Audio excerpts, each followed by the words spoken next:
You wrote, is it needed for a disciple to ask for the spiritual master's blessings to receive them?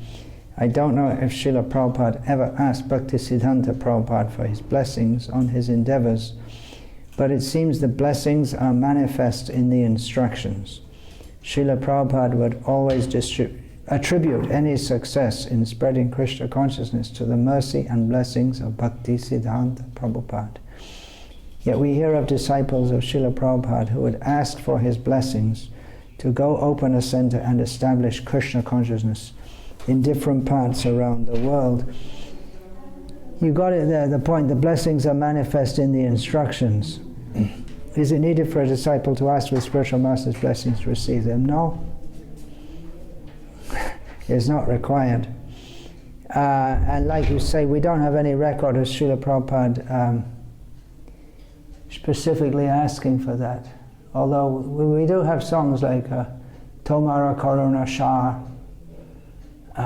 Tava Kripa Bina Shokali Nirasha. These are from songs of Bhaktivinoda Thakur.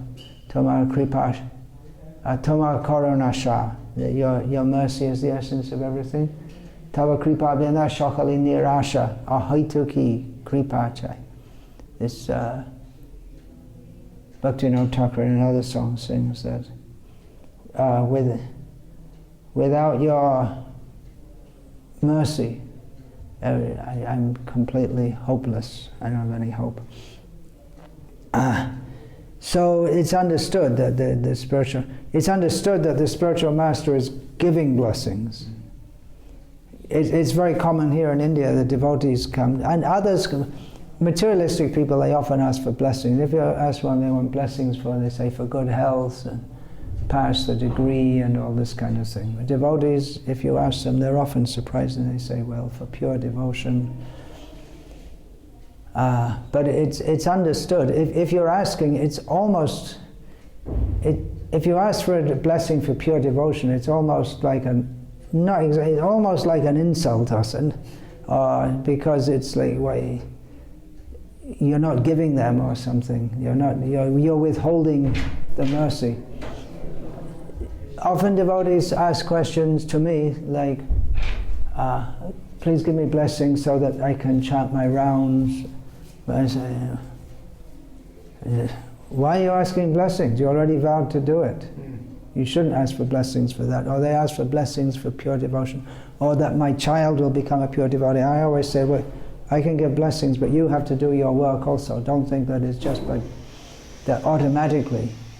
You can give all the blessings in the world, but still the person has to do their own work also. They have to show their actual sincerity to be. They give blessings for pure devotion, but you have to show your sincerity also. The blessings are already there. Now, as far as devotees asking for blessings to open a center and establish Krishna consciousness in different parts of the world, now generally a disciple won't ask for blessings because, like I say, it's already understood. As you have already said, the blessings are there automatically with the instruction. The blessings are there to fulfill that instruction. But especially if a devotee is going to undertake some very difficult task, then they may ask. That would be more in order to ask for blessings at that time.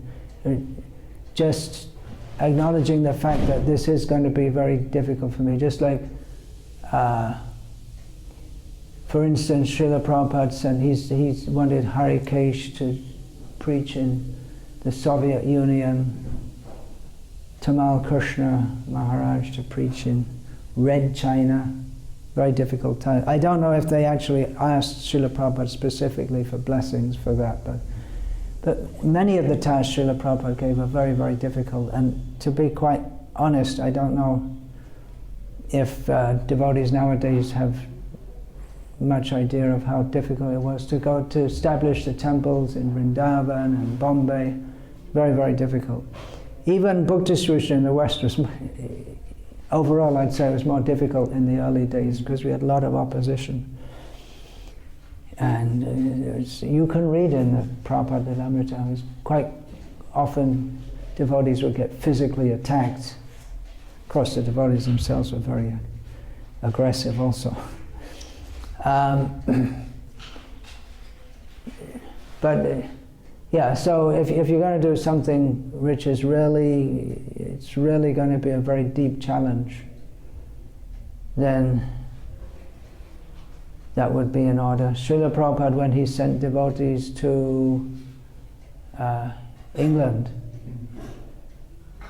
for the first time from Montreal, I believe it was, and at that time he let the disciples touch his feet, which normally he wouldn't do, because he understood it's not going to be easy, and it wasn't easy, but they did it with Prabhupada's blessings.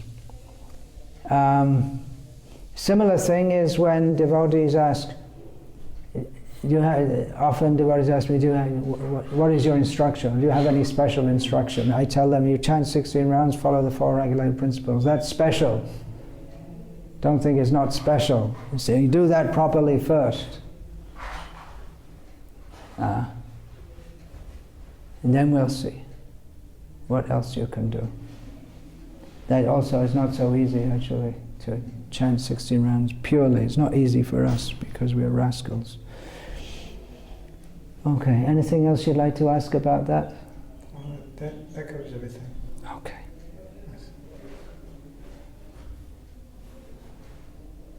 All right, my thoughts are often with you there in New York. Sometimes I think I should join you there also. I'll tell Vishyachanam also that. Yeah. I have to concentrate on writing my books. No, I mean, even to be there. Yes. For preaching, it would be a good challenge for me. Because a lot of smart people there, right, in New York. Yes, they're smart and they know it. Yes. And they're streetwise. They don't want to get cheated.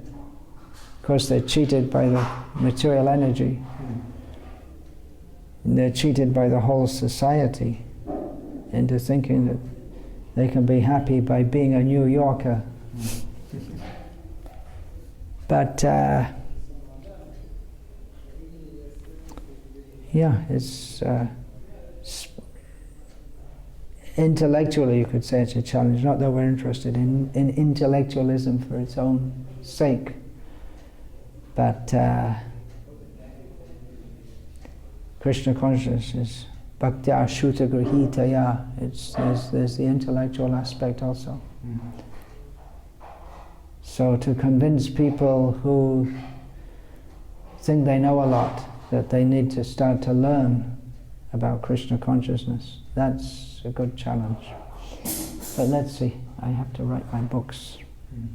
Maybe I could do it there also. Let's see what Krishna's plan is. Hare Krishna.